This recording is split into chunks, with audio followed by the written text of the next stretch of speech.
Hello friends, good afternoon. Welcome to smile talk paramedical channel. Friends, ಲ್ಯಾಟ್ರಿ ಇಂಟರ್ವ್ಯೂವರಿಗೆ ತುಂಬ important day ಇವತ್ತು. ನಿಮಗೆಲ್ಲರಿಗೂ ಕೂಡ ಏನಂದರೆ ಆಪ್ಷನ್ ಎಂಟ್ರಿ ಮಾಡಲಿಕ್ಕೆ, ಅಂದರೆ ಕಾಲೇಜ್ಗಳನ್ನು ಆಯ್ಕೆ ಮಾಡ್ಕೊಳ್ಳಿಕ್ಕೆ ಲಿಂಕನ್ನು ಅಪ್ಡೇಟ್ ಮಾಡಿರುವಂಥದ್ದು ಆಫಿಷಿಯಲಿ. ಸೊ ಇಲ್ಲಿ ನೋಡ್ತಾ ಇದ್ದೀರಿ, ಲಿಂಕನ್ನು ಅಪ್ಡೇಟ್ ಮಾಡಲಾಗಿದೆ. ಇದರಲ್ಲಿ ನೀವೇನು ಮಾಡಬೇಕಂದ್ರೆ ನಿಮ್ಮ ಒಂದು CET ನಂಬರನ್ನು ಹಾಕಿ ಈ ಒಂದು ಕ್ಯಾಪ್ಸ್ಗಳನ್ನು ನೀವು ಎಂಟ್ರಿ ಮಾಡಿದಾಗ ನಿಮ್ಗಳಿಗೆ ಏನಾಗುತ್ತೆ ಅಂತಂದರೆ ಒಂದು ನೆಕ್ಸ್ಟ್ ಸ್ಟೆಪ್ ಓಪನ್ ಆಗುತ್ತೆ. ಉದಾಹರಣೆ ಇಲ್ಲಿ ತೋರಿಸ್ತೀನಿ ನಿಮಗೆ. ನೋಡಿ, ಈ ರೀತಿಯಾಗಿ ಓಪನ್ ಆಗುತ್ತೆ. ಇಲ್ಲಿ ನಿಮ್ದು ಆಪ್ಷನ್ ಎಂಟ್ರಿ ಅಪ್ಲಿಕೇಶನ್ ನಂಬರ್ ಅಂತ ವೆರಿಫಿಕೇಷನ್ ಸ್ಲಿಪ್ಪಲ್ಲಿ ಇರುತ್ತೆ. ಆ ವೆರಿಫಿಕೇಷನ್ ಸ್ಲಿಪ್ಪಲ್ಲಿರುವಂತಹ ಆಪ್ಷನ್ ಎಂಟ್ರಿ ಅಪ್ಲಿಕೇಶನ್ ನಂಬರನ್ನು ಹಾಕಬೇಕು, ಸೀಕ್ರೆಟ್ ಕೀಯನ್ನು ಹಾಕಬೇಕು ಮತ್ತು ಪಾಸ್ವರ್ಡನ್ನು ಹಾಕಬೇಕು. ಪಾಸ್ವರ್ಡ್ ಏನಂತಂದರೆ ಇಲ್ಲಿ ನೀವು ಏನು ಅಪ್ಲಿಕೇಶನ್ ಹಾಕ್ಬೇಕಾದ್ರೆ ಪಾಸ್ವರ್ಡ್ ಯೂಸ್ ಮಾಡಿರ್ತೀರಲ್ಲ, ಅದನ್ನು ಆ ಪಾಸ್ವರ್ಡನ್ನು ಹಾಕಿ ಇಲ್ಲಿ ನೀವು ಲಾಗಿನ್ ಮಾಡಿದಾಗ ನಿಮಗೆ ಕಾಲೇಜ್ ಲಿಸ್ಟ್ ತೋರಿಸಿ ಸ್ಟಾರ್ಟ್ ಆಗುತ್ತೆ.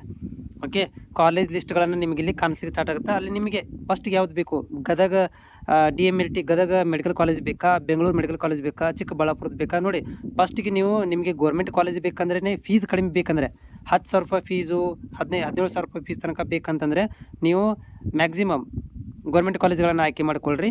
ಆಮೇಲೆ ಮಿನಿಮಮ್ ಒಳಗಡೆ ಪ್ರೈವೇಟ್ ಕಾಲೇಜ್ಗಳನ್ನು ಆಯ್ಕೆ ಮಾಡ್ಕೊಳ್ರಿ. ಮೋಕ್ ರಿಸಲ್ಟ್ ಬಂದಾಗ ಮತ್ತು ನೀವು ಆ್ಯಡ್ ಮಾಡ್ಬೋದಿಲ್ಲ ಅಂತಿಲ್ಲ, ಬಟ್ ಮ್ಯಾಕ್ಸಿಮಮ್ ಗೌರ್ಮೆಂಟ್ ಕಾಲೇಜ್ಗಳನ್ನು ಆಯ್ಕೆ ಮಾಡಿಕೊಂಡು ಆಪ್ಷನ್ಗಳನ್ನು ಮಾಡಿ. ಆಮೇಲೆ ಒಂದು ಸ್ಲಿಪ್ ಬರುತ್ತೆ ಲಾಸ್ಟಿಗೆ, ಡೌನ್ಲೋಡ್ ಇದು ಬರುತ್ತೆ, ಆಪ್ಷನ್ ಎಂಟ್ರಿ ಮಾಡಿರೋದನ್ನು ಡೌನ್ಲೋಡ್ ಲಿಸ್ಟ್ ಬರುತ್ತೆ. ಅದನ್ನು ಡೌನ್ಲೋಡ್ ಮಾಡಿ ಇಟ್ಕೊಳ್ಳಿ, ಅಂದರೆ ನಿಮಗೆ ಕನ್ಫರ್ಮೇಷನ್ ಆದಂಗೆ.